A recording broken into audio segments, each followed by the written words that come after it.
ओर जमाना चलता है उस ओर जवानी चलती है। एक युवा की ललकार।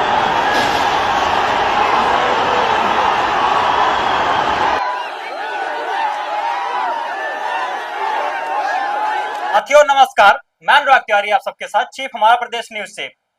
साथियों आज मैं फिर एक बड़ी खबर लेकर आप सबके साथ रूबरू हुआ हूं। खबर ये चीज है, ये खबर नेपाल की है। इस समय नेपाल जल रहा है। नेपाल की ऐसी हालत हो चुकी है, हम जिज्ञासा नहीं कर सकते। करीब 70 से 72 लोगों की मौत और उसके बाद ज्यादा से ज्यादा लोग घायल। लोग सड़कों पे उतरे हुए हैं। किसके? सरकार के खिलाफ।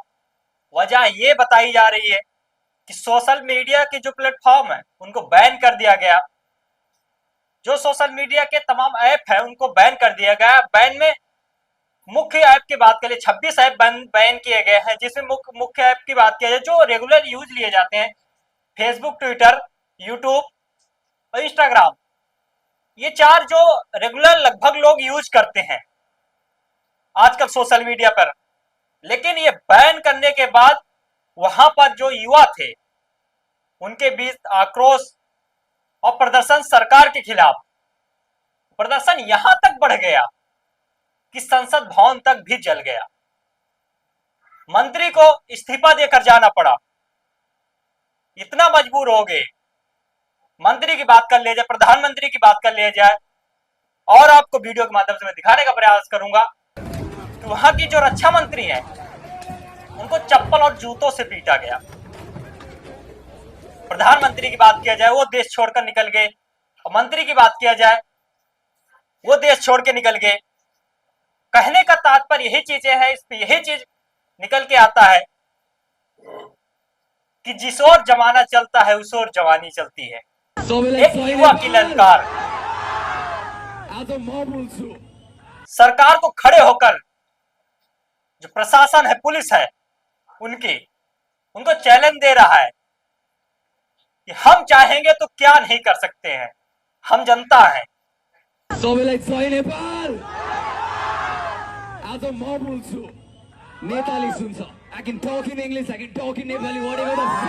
कहीं न कहीं नेपाल में यही चीज देखने को मिला।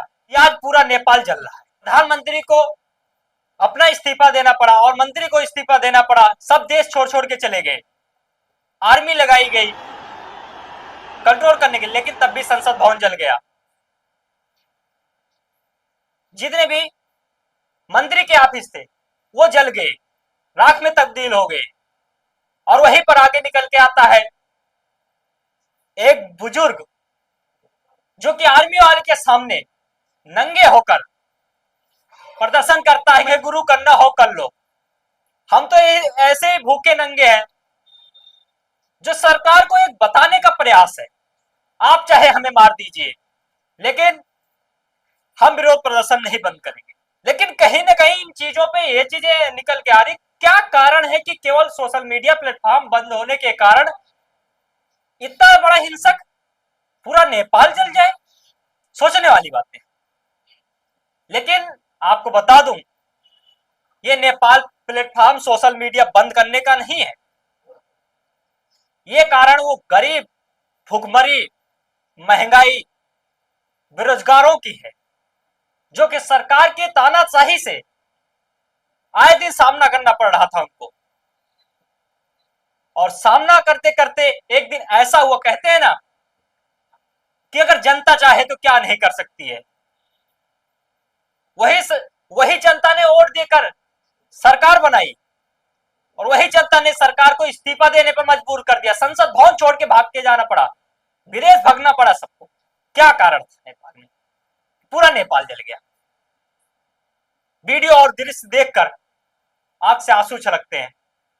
हमारा पड़ोसी देश नेपाल, जो कि बिहार बॉर्डर से सटा हुआ है, ये सब देख के तमाम जितने युवा हैं जिनके हाथों में पेन होना चाहिए, वो हथियार उठाए हुए टहल प्रदर्शन कर रहे हैं, आगजनी कर रहे हैं। सवाल तो बनेगा, क्या ऐसा वजह पड़ गया नेपाल सरकार नहीं पूर्ण कर पाई? क्या नेपाल सरकार की तानाशाही की वजह से यह सब हुआ? क्या उन युवाओं के प्रति सरकार को सोच नहीं रही थी, इस कारण ऐसा हुआ? क्या कारण था? क्या सोशल मीडिया बंद करने से इतना बड़ा हिंसक कि देश चल जाए और आर्मी उतारनी पड़ जाए, और आर्मी उतारने से भी कंट्रोल ना हो, गोलियां दागी जाए, वो भी अपने बच्चों के ऊपर, जो नेपाल के बच्चे हैं? जैसे बताया आपको, करीब 70 से 72 लोगों की मृत्यु हो चुकी है। ये हिंसक इतना रूप ले लिया, ये जो हिंसक पूरी भीड़ थी अलग अलग जगह से, क्या कारण थी कि पुलिस को फायरिंग करनी पड़ गई? आपको बता दूं, फायरिंग करने का कारण ये चीजें हैं। संसद भवन पे घेराव किए प्रदर्शन कर रहे थे, हालांकि उनकी मांगों को नहीं सुना गया। उसके बाद फिर जितने भी प्रदर्शनकारी थे वो संसद भवन के अंदर घुसने का प्रयास किए, उसी कारण भारी पुलिस बल की तैनाती की गई और उनको पीछे कर देने का प्रयास किया गया। नहीं माने तो उनके ऊपर पहले लाठियां भांजी गई और उसके बाद भीड़ को बढ़ते हुए देखकर फिर जितने भी पुलिसकर्मी थे रबड़ की गोलियां चलाई, पानी के टैंकर चलाए, लेकिन नहीं, जो युवा थे वो बढ़ रहे थे अपने मांग के साथ और सरकार को गिराने की बात कर रहे थे और सरकार को गिरा दिया। क्यों? वो एक गरीब की तड़प थी, वो तानाशाही नहीं थी। जो तानाशाही सरकार कर रही थी, जनता तानाशाह नहीं थी। क्या ऐसा आफत आ गई, क्या ऐसी समस्या आ गई कि जितने भी नेपाल के युवा की बात कर लिया जाए, बुजुर्ग की बात कर लिया जाए, सब बच्चे की बात कर लिया जाए, जो स्कूल जाने की उम्र में वो रोड पे निकल रहे हैं, क्या ये सब बेरोजगारी का कारण है? सवाल बनता है। अभी कुछ टाइम पहले बांग्लादेश देखिए आप सब, वो जला, अब नेपाल जल रहा है। कितना भयानक दृश्य, हम जिज्ञासा नहीं कर सकते आप सबको। कुछ वीडियो, कुछ क्लिप जो हमें मिली हम दिखा नहीं सकते। हालांकि आपको बता दूं, ये डराने का हमारा प्रयास नहीं है। जो सवाल है वो चीज आप सबके बीच में ला रहा हूं। एक बुजुर्ग आर्मी वालों को ओपन चैलेंज दे और आर्मी चुप खड़ी रहे। क्या एक साजिश थी देश को बर्बाद करने की? क्या वजह थी? क्या वाकई में नेपाल बहुत ज्यादा मजबूर था, उसके बाद वहां की जनता को उठना पड़ा, ऐसा करना पड़ा? सवाल आप सबसे। क्या बेरोजगारी की वजह से वहां की जनता आगे बढ़ी? क्या जो ऐप वहां के बैन किए गए 26 ऐप, उसके कारण क्या समस्या थी कि लोगों को सड़कें पे उतरना पड़ा? उस बच्चों को जिसको पेन लेकर स्कूल जाना चाहिए। और एक वीडियो ये चीज दिखाता है कि एक लड़का सरकार को सीधा खड़े होकर सीने पे गोली खाए हुए और सरकार को माइक लेकर चैलेंज देता है, जो तुम्हें करना हो गुरु कर लो, हम पीछे नहीं हटेंगे। क्या ऐसी मजबूरी पड़ गई? नेपाल पूरा जल गया, जगह जगह विरोध, पुलिस प्रशासन को भी लाठी और बंदूक चलानी पड़ी। लाठी से नहीं थमे, पानी के टैंकर से पानी के बौछारें मारी गई। उसके बाद फिर उसके साथ साथ रबड़ की जीत गोलियां दागी गई, कई लोग घायल हुए और कई की मृत्यु हो गई भगदड़। कैसे सरकार कर सकती है ऐसा? अपने बच्चों के ऊपर गोलियां चलवा दी नेपाल सरकार। क्या बेरोजगारी से मर रहा है नेपाल?